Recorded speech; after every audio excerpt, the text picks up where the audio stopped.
She gets her share because family comes first. That's what my dad said, sliding a contract across the table, demanding 40% of my company for my sister. I refused. They teamed up with my competitors, lost in court, and watched their startup collapse as I walked out with everything. What's up, Reddit? This whole thing started because my dad thought he could corner me at a family dinner and hand 40% of my company to my sister like it was a birthday present. Thought that was the end of it. Turns out they had other plans. Here's how it all started.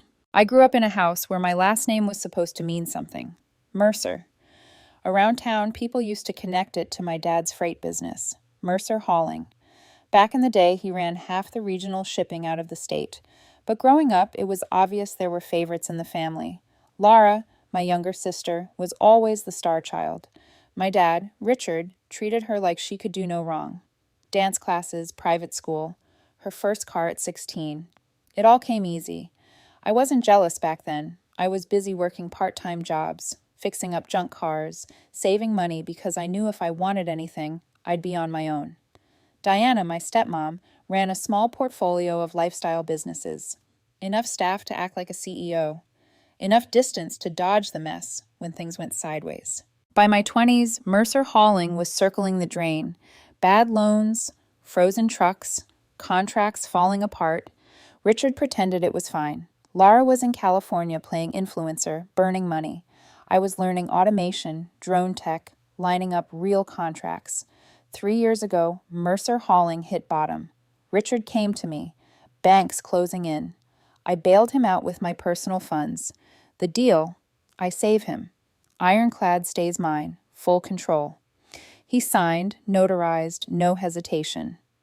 Before that, he held 30% of shares and their votes through a family holding company pledged during Ironclad's early days. When I bailed him out, those shares came back clean. From then on, control wasn't fuzzy, it was mine. Now here we were, 3 years later at his house for one of those family dinners Diana loved to host. Big estate, long oak table, like something out of a magazine. Candles lit, the smell of roasted chicken filling the room. Diana sat at the far end like royalty, Laura already glued to her phone. I took my usual seat, 3 spots down from Richard. The old man looked tired, but still carried himself like he was in charge of something. Dinner started normal. Salad. No one touched rice pilaf. Richard asking about the weather like we didn't all have the same weather app. Laura talked about some brand deal she had going on Instagram. I just nodded and cut into my chicken. Halfway through, Richard set his fork down, wiped his mouth with a napkin, and pulled a folder from beside his chair. He slid it across the table toward me. The scrape of paper on wood was louder than it should have been. "Sylvia," he said, "it's time we make things right for the family. Laura will inherit 40% of Ironclad Dynamics, effective immediately." Laura smirked like she'd already won. Diana sipped her water slowly, watching me. I didn't touch the folder. 40%, I said, voice flat. Richard nodded. You wouldn't have half of what you do without this family's name. It's only fair she gets her share. I looked at Laura. She didn't say a word, just leaned back like this was already settled. I set my fork down carefully. Fair, I repeated.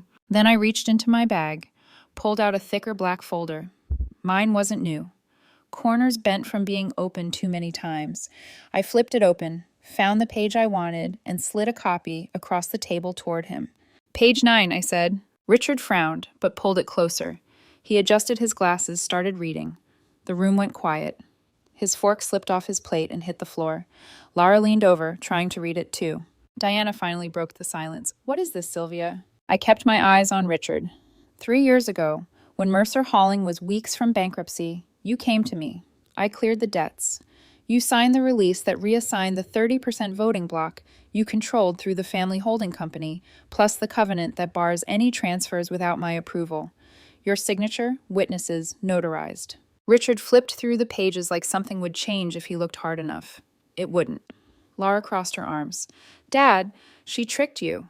I shook my head. Nothing tricky about it. Lawyers read it. You all knew what it said. Diana leaned forward. Sylvia, this family built you. Your father's name. My work built Ironclad, I said. Not the family name, not handouts, not a legacy I never saw until it was already falling apart. Richard set the papers down slowly. This company exists because of this family, he muttered, but the edge in his voice was gone. No, I said, standing. It exists because I didn't let everything collapse when you were ready to let it burn. The air in the room went heavy. Nobody moved. Laura snapped. You can't just shut us out, Sylvia. We're family. I picked up my folder.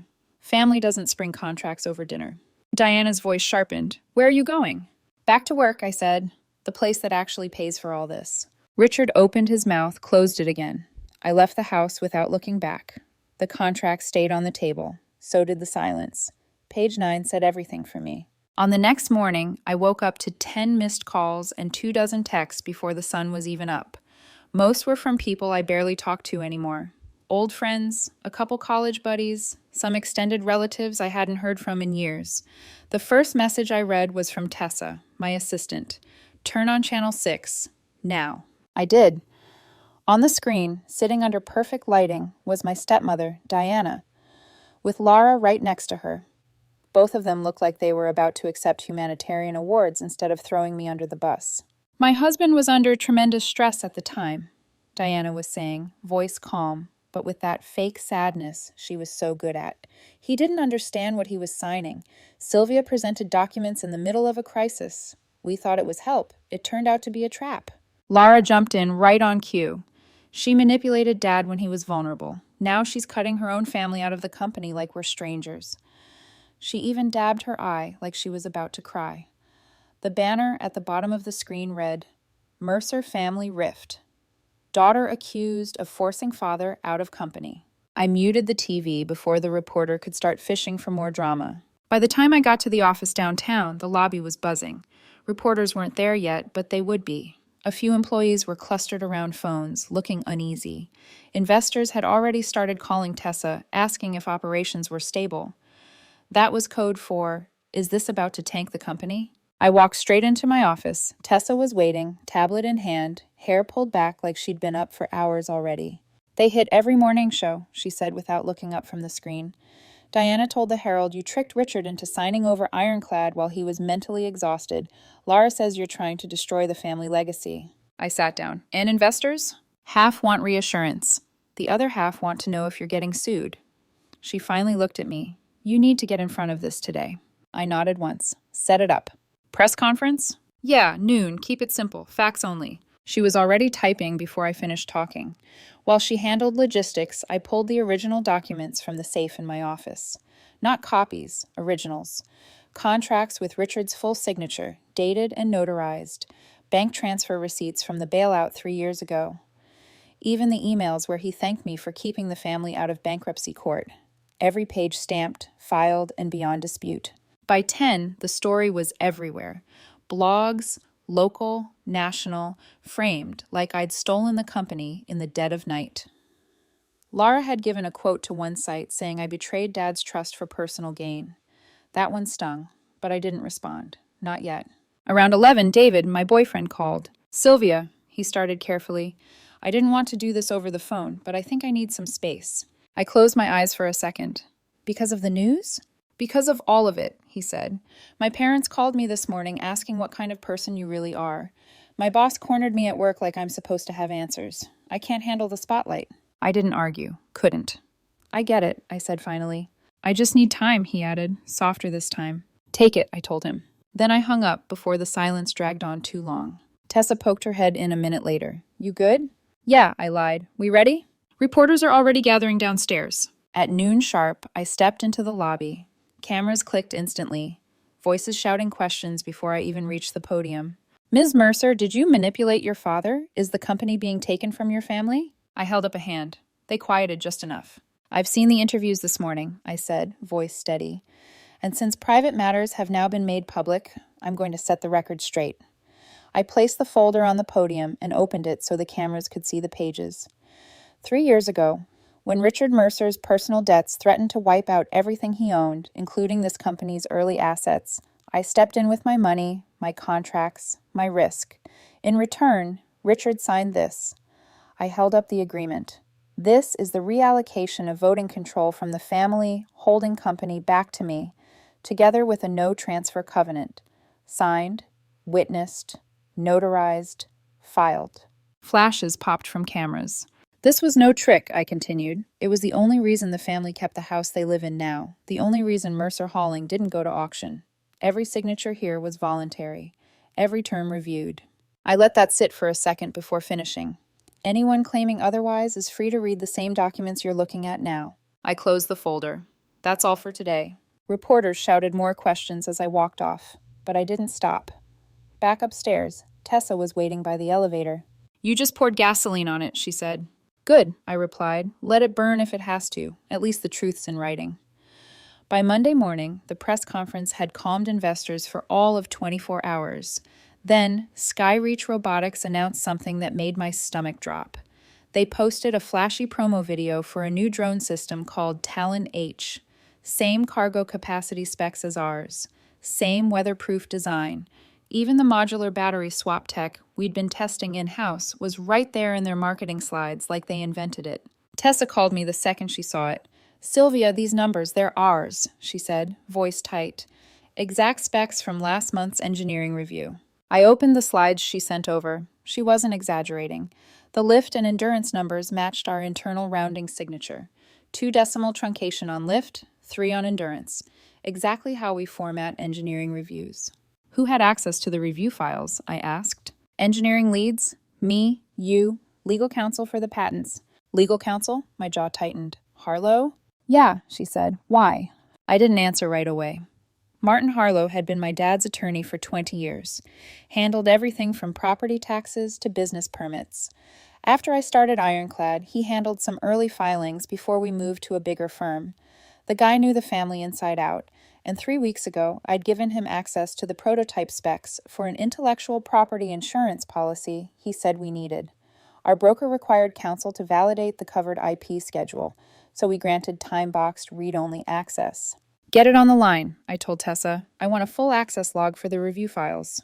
An hour later, our head of security, Raj, walked into my office with a printout. He pointed to the timestamps. External download at 2:13 a.m., 3 weeks back. Credentials used. Harlow's email. Location? IP address resolves to a condo downtown. An address linked to Harlow on public filings. I didn't need more. I called Harlow myself. He picked up on the second ring. Sylvia, he said smoothly, like nothing was wrong. I figured you'd be calling. You leaked it, I said flatly. A pause. Let's not use words like that. They launched Talon H with our numbers, Martin. Exact numbers. He cleared his throat. Skyreach approached me weeks ago. They said Ironclad was unstable with all this family drama. They offered to acquire your assets if things went south. I simply facilitated conversations. You sold them our tech, I snapped. I protected options, he said calmly. Your father and Diana want stability. Skyreach has resources. If control shifts in the family's favor, an acquisition could be beneficial. I hung up before I said something that would get me arrested. Tessa was waiting outside my office. Well? He's with Skyreach, I said. I had Dennis fire off litigation hold letters and a cease and desist for misappropriation, preservation notices to Skyreach and Harlow the same hour. She swore under her breath. Before we could plan our next move, Raj rushed in again, phone in hand. You need to see this, he said, pulling up an email from our bank. Notice of temporary asset freeze, Ironclad Dynamics. It hit our primary operating accounts at First National. I read it twice. The order came from county court on an emergency motion filed by Mercer Family Interests, claiming disputed ownership of Ironclad assets pending litigation. They framed Ironclad as disputed property via the holding company, claiming the transfer was voidable for incapacity and duress. Thin, but enough for a 2 a.m. duty judge to grant a short ex parte freeze. Effective immediately, Raj read over my shoulder. The primary operating accounts at First National are frozen until the preliminary hearing.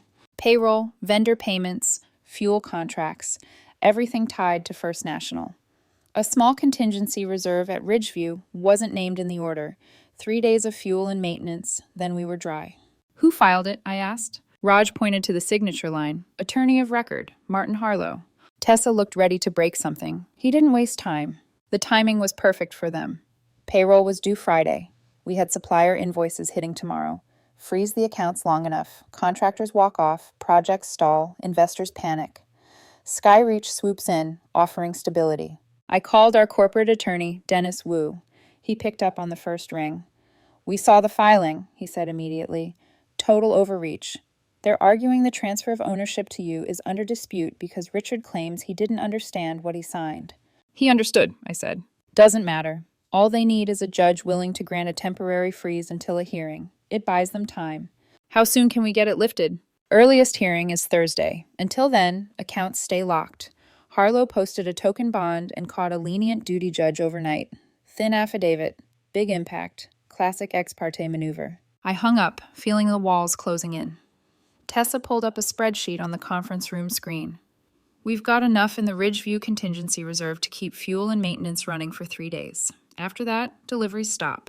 And payroll? I asked. She shook her head, frozen with everything else. I stood there staring at the numbers. Years of work, contracts across 3 states, all hanging by a thread because my father, sister, and a lawyer with a God complex decided to play corporate chess. Get Dennis everything he needs for Thursday, I said finally. Contracts, signatures, bank transfers, witness statements, everything. Tessa nodded. And Skyreach. I looked at the Talon H slides still on the screen. Let them celebrate early. They won't own a damn thing when this is over. Outside the conference room window, one of our real drones lifted off from the test pad, carrying a steel container across the yard. At least the machines still worked, even if the system around them was being strangled. By evening, news of the asset freeze was everywhere. Reporters camped outside the building, asking if Ironclad was going bankrupt. Lara gave another interview calling it the first step to fixing the company Dad built. I saved it. Thursday wasn't far away. By Tuesday morning, satellite vans choked the curb, boom mics over the sidewalk. Our lobby felt like a live set. Headlines screamed about family civil war and the future of American drone tech under threat. I spent most of the morning on the phone with Dennis, building the case to lift the freeze at Thursday's hearing. We had contracts, bank statements, notary records, but it still felt like we were stuck playing defense. That changed just after lunch. Tessa buzzed my office. Sylvia, you're going to want to take this, she said. A minute later, a woman I hadn't seen in nearly 2 years walked in carrying a thick folder. Samantha Cross. She used to be the finance manager at one of Diana's companies before she disappeared from the family orbit. Word was, she and Diana had a falling out over money, but I never got the full story. Sylvia, she said, setting the folder on my desk, I think it's time somebody told you what's been going on. I opened the folder. The first page was an email printout between Diana and Grant H., CEO of Skyreach Robotics. Subject line, Ironclad Transition Plan. The emails were blunt. Diana and Lara discussing how to pressure me publicly. Grant offering to handle key engineering talent once the transfer happens. Martin Harlow talking about legal timing for the injunction. There were even payment records. 5-figure transfers from a Skyreach shell company into an account registered to Harlow Consulting LLC. I flipped page after page while Samantha explained. Diana brought me in to clean up some accounts last year, she said. What I found looked off. Payments to consultants that didn't make sense. I started digging. Then I saw Grant's name. When I asked questions, she cut me out. So I kept copies. Tessa leaned over my shoulder, eyes widening at the bank transfers. This is conspiracy, she said quietly. Samantha nodded. They were planning this for months. The press interviews, the injunction, even Skyreach's product launch. It's all connected. I looked up at her. Why bring this to me now? Because Diana thinks she can steamroll everyone, Samantha said flatly, and because I'm tired of watching her burn people down. Dennis had her sign a sworn declaration on the spot and filed the packet as supplemental evidence with a request for limited authentication. The judge accepted it, subject to verification. Good enough for Thursday. We didn't waste time. Within the hour, Dennis had the folder. He nearly smiled for the first time since this started. This changes everything, he said, flipping through the documents. We'll file it under supplemental evidence ahead of Thursday's hearing. The payments alone kill their credibility. The emails tie Skyreach directly to the family's legal maneuvering. Judge will see this for what it is. While Dennis prepped the court filing, I asked Tessa to leak a few key pages to the press, just enough to get the story moving before Diana and Grant could spin it. Not the whole folder, only email headers and a redacted payment stub linking Skyreach to Harlow's LLC. No schematics, no flight curves. The technical exhibits went to the court under seal. By late afternoon, Tech Finance Daily ran a headline. Documents suggest Skyreach. Mercer family coordinated against ironclad CEO. 2 hours later, another outlet ran with leaked payments show possible conflict of interest in ironclad ownership dispute. Diana went silent. So did Laura. Grant H. Halstead's Twitter account locked itself down after reporters started tagging him under every article. Inside Ironclad, the mood shifted fast. Procurement had us in source selection for months. The only question mark was responsibility. Would a court fight brand us as unstable? A ruling could clear that in one line. 2 of our board members, guys who'd been on the fence since the injunction, called for a private meeting. They showed up at HQ just before 6. Sylvia, one of them said, if these documents hold up, you've got our support. We won't entertain any leadership changes until this is resolved. That was the first real win in days. With their votes, no hostile takeover attempt could pass the board, not even if Diana convinced every remaining member. I spent the evening coordinating with Dennis for Thursday. He wanted everything in order. The original transfer contracts, the new evidence, Samantha on standby as a witness if needed. Before leaving, I stopped by the engineering floor. The guys there had been working under insane pressure, testing drones while reading headlines about the company possibly collapsing. I told them payroll would be late if the freeze held, but that ironclad wasn't going anywhere. One of the engineers, Matt, nodded toward a half-assembled cargo drone. As long as we keep building, he said, they can't kill it. That hit harder than I expected. By the time I left the office, the press was in full feeding frenzy over the leaked documents. News anchors were suddenly using phrases like corporate sabotage and undisclosed financial ties instead of painting me as the villain. Tessa called as I got in my truck. Just heard from an investor, she said. He's not pulling out anymore. Said you finally turned this around. Not yet, I told her. Thursday decides everything. Still, for the first time since this started, it felt like we had the upper hand. I checked my phone once more before pulling out. A single text from David sat at the top. I hope you're okay. I can't do this. I'm sorry. I stared at it for a long second. Then I put the phone face down and drove back to the office. Thursday morning, downtown courthouse, 9th floor. The hallway outside courtroom 3 was chaos. Reporters, lawyers hauling boxes, cameras flashing. You could feel the air, thick with anticipation.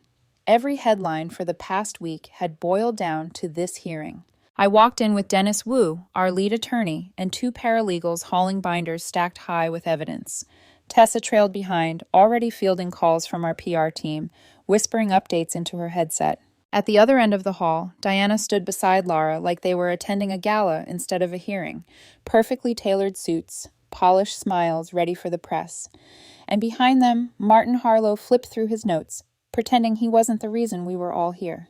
Ms. Mercer, any comment? A reporter shouted as I passed. Read the filings, I said. They speak for themselves. The bailiff's voice cut through the noise. Case number 5419, Mercer Family Interests versus Sylvia Mercer and Ironclad Dynamics. Inside the courtroom, everything fell into sharp focus. The smell of paper and old wood, the shuffle of suits finding their seats. Judge Reynolds presided, silver hair, wire glasses, the kind of man who hated wasted time and empty theatrics. Diana's attorney, Peterson, went first. Your Honor, this is a case about a daughter taking advantage of her father during a time of financial and emotional stress. We ask to maintain the injunction to prevent further harm while the ownership dispute is resolved. Reynolds raised one eyebrow. Do you have any evidence to show this transfer was obtained illegally or under duress? We have testimony, Peterson said. Family members who will confirm Richard Mercer didn't understand the full implications when he signed. Documents? Peterson hesitated. Not at this time. Reynolds sighed, making a note. Then you're wasting the court's time. Dennis stood, calm, collected, deadly. Your Honor, if I may. The judge gestured. Proceed. Dennis walked to the evidence table and began setting binders down one at a time. First, the original transfer agreement dated March 14th, 3 years ago, signed by Richard Mercer, notarized with 2 independent witnesses, no disputes raised until this month. Copies were handed to the clerk. Second, he continued, bank records showing $2.4 million wired from Ms. Mercer's personal accounts to cover Mercer Hauling's debts within 48 hours of signing.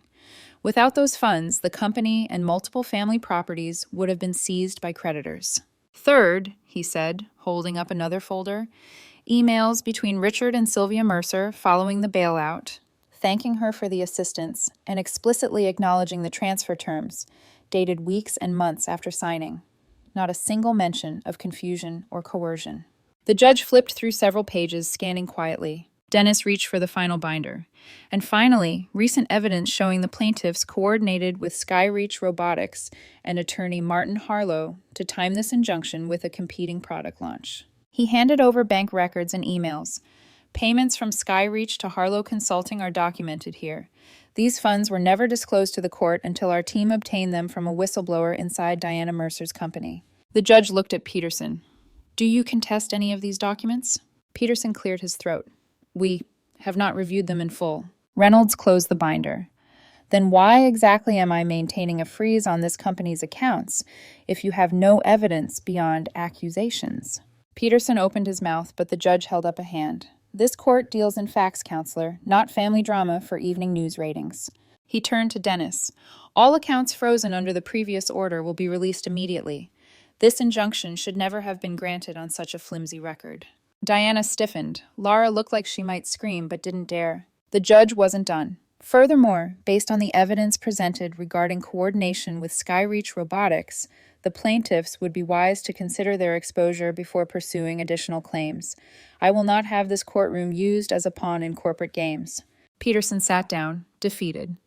Dennis stepped forward.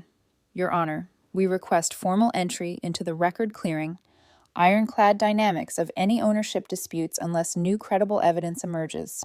Granted, the judge said without hesitation. Case dismissed. The gavel cracked once, clean and final. I let out a breath I hadn't realized I'd been holding. Outside, the hallway exploded with sound. Cameras, microphones, questions shouted all at once. Ms. Mercer, what's your response to the ruling? Was this a victory for women in business? Will you reconcile with your family? I kept walking, Tessa flanking me like a shield. All filings are public, I said simply. Read the record. Behind us, Diana and Laura slipped out a side door with Harlow, avoiding the swarm of reporters altogether. Tessa caught up to me on the courthouse steps. Payroll's processing, she said, eyes on her phone. Vendors, too. We're back online by tonight. Good, I said. Let's keep it that way. For the first time in weeks, I felt steady again. The noise outside could rage all it wanted. Ironclad was alive, and so was I. That Friday morning, Ironclad's top-floor boardroom was packed. Every seat around the glass table was filled.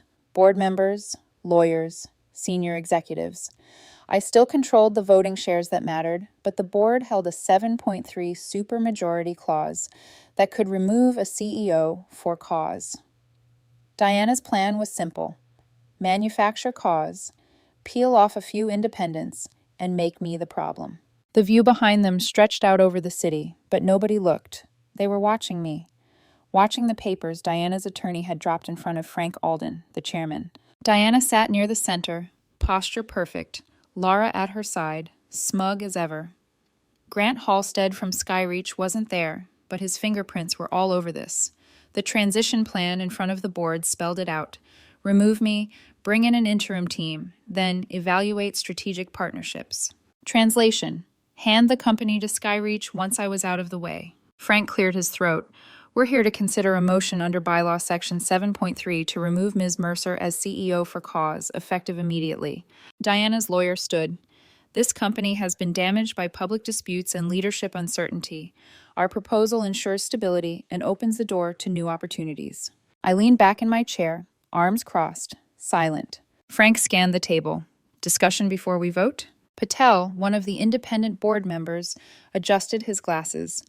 This publicity has hurt investor confidence. I'm not saying I support this motion, but we need assurance. Sylvia, can you control this situation? Before I could answer, the door opened. Richard Mercer walked in. The room froze. Even Diana's polished mask cracked. He didn't sit down.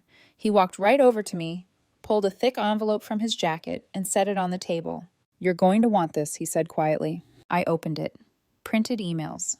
Dozens of them. Subject lines jumped out immediately. Equity split post-removal, Skyreach transition terms, undisclosed compensation agreement. Senders: Diana, Grant Halstead, Martin Harlow, dates going back 6 months. They weren't just planning to remove me. They'd already negotiated how much equity Diana and Lara would get after Skyreach's acquisition. Harlow's side payments. Grant promising Lara a founder title in a new division once I was gone. Richard finally spoke loud enough for the room. I may have made mistakes, but I won't sit here while they lie to you about their motives. They weren't protecting this company. They were selling it. Diana shot up from her chair. Richard, you don't know what you're talking about. I slid the emails toward Frank. Board members can read for themselves. Patel grabbed the top page. His eyebrows shot up. One by one, others leaned in, murmuring as they scanned the lines. Marissa Lee, another board member, turned to Diana. These emails show financial arrangements with Skyreach contingent on Sylvia's removal. Were you planning to disclose this? Diana's jaw tightened. Those were preliminary conversations. 6 months of them, Marissa said sharply, with signed payment terms? The room buzzed. I stayed quiet. Finally, Frank raised a hand. Enough. We have a motion on the floor, but before we vote, the board will consider this new information. He turned to me. Sylvia, anything else to add? Only this, I said evenly. While they were plotting, Ironclad signed 2 new logistics contracts last quarter and cut operating costs by 8%. We're expanding, not collapsing. The only instability came from this takeover attempt. Patel closed the folder of emails. I'm ready to vote. Frank nodded. All in favor of removal for cause under Section 7.3. No hands. Opposed? Every hand but Diana's and Lara's. Motion fails. Sylvia remains CEO. He wrote it down, voice firm.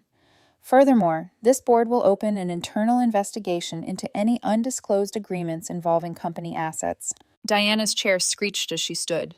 This isn't over. Lara grabbed her bag. Fine. Keep your company. I'll build my own. Bigger, better. You'll see. They stormed out before the meeting even ended. Richard stayed behind for a moment. He didn't look at me when he said, I gave you the emails because the company deserves better than what they were planning. That's all. Then he walked out. Frank turned to me. You've got full backing. Use it wisely. We won't entertain any more drama. Understood, I said. But I knew Lara wouldn't walk away quietly. By the next week, the headlines had flipped completely. Ironclad CEO crushes takeover attempt. Court clears Mercer of wrongdoing. Documents expose Skyreach's secret dealings. The same outlets that painted me as the villain 2 weeks ago were now running think pieces, calling it one of the boldest corporate defenses in recent memory. Investors who'd paused their funding calls were suddenly asking about expansion plans instead. And we had one ready. That Wednesday, the contracting officer finalized our multi-year Department of Defense award, the biggest deal in Ironclad's history. The ink was barely dry when we announced it. Cameras flashed. Reporters shouted questions about Diana, Lara, the failed takeover. I ignored every one of them. Ironclad Dynamics builds technology that delivers, I said into the microphone. We're expanding operations to 3 new states this year, with international sites planned for next.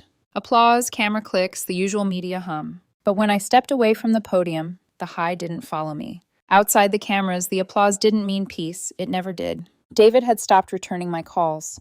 His last text, I can't do this anymore, still sat unopened in my messages, as if not reading it made it less real. But it didn't matter. He'd already decided I was collateral damage in a story too big for him to survive. So be it. Inside the company, things stabilized fast.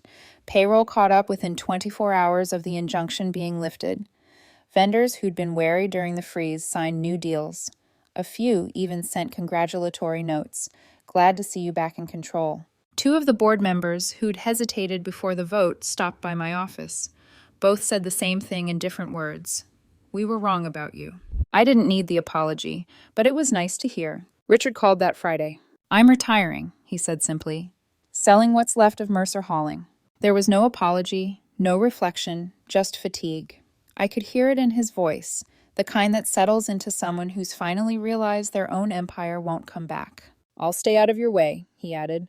Probably for the best, I said. We hung up. Diana disappeared from the business scene completely. Last I heard, she was trying to sell a vacation property in Florida. Lara couldn't let go. 2 weeks after the boardroom vote, she launched a company called Skylink Systems. Her press release was ridiculous.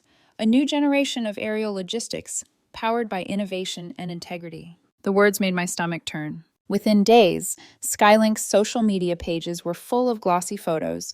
Lara in tailored suits, standing beside half-assembled drones, pretending she'd built them herself. Investors lined up for a moment. She even landed a puff-piece interview in Tech Today, calling herself the future of women in drone tech. By the end of the month, the shine started to fade. 2 prototypes crashed during demos. Her lead engineer quit. One investor pulled out after the second test failed, citing serious management issues. I stayed silent. I wasn't about to gloat. Let her burn out quietly. But of course, she couldn't leave it alone. One morning, Tessa walked into my office looking uneasy. "She's downstairs," she said. "Says it's urgent." I didn't need to ask who she was. "Send her up," I said. Lara arrived 5 minutes later, sunglasses on, confidence cracked.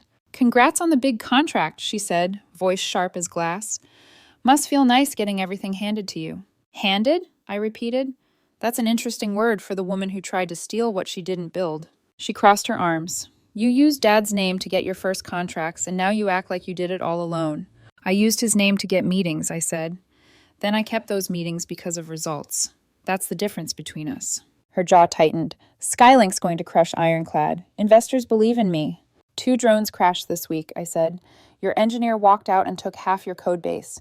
You don't even own your facility outright. That's not a company, Lara. That's a photo op." Her cheeks flushed. "We're just getting started." "This isn't a game," I said, standing. "Ironclad keeps oil rigs running through hurricanes. We deliver medical cargo in zero visibility. You think you can replicate that with a hashtag?" "Dad always said you were cold," she snapped. "No loyalty, just ambition." I pointed to the framed contract on the wall, Richard's signature under my bailout terms. "You call it ambition. I call it work, something you've never done." "You think money makes you right?" "No," I said. "Results do, and you don't have any." Her expression faltered. For the first time, she looked small, like the child she'd always been in our father's eyes. "Next time you want to compete," I said, opening the door, "bring results, not excuses." She stormed out, slamming the glass so hard the frame shook. Tessa leaned in from the hallway. "That felt final." "Yeah," I said quietly. "It was." By the end of the quarter, Ironclad opened its new facility in Texas for the defense contract. Revenues hit record highs. Skylink missed payroll twice and shut down one of its test sites after another failed demo. I tightened our internal security systems, new access protocols, quarterly audits, 0 single points of failure. Ironclad would never again be vulnerable to someone else's agenda. The morning our first military-grade fleet launched from the new facility, I stood in the control tower and watched the drones lift into the air one by one. The hum of engines filled the sky, steady, synchronized, alive. No speeches, no press stunts, just results. I thought about everything that had happened. The betrayals, the courtrooms, the headlines, the people who left when things got difficult. David's face flickered across my mind for the first time in weeks. I wondered if he'd see this launch on the news, if he'd understand that I hadn't needed saving, only space to keep building. He'd probably never know. And that was fine, because for the first time in my life, everything I had, my company, my choices, my peace, belonged entirely to me. I walked away from the window and back to work.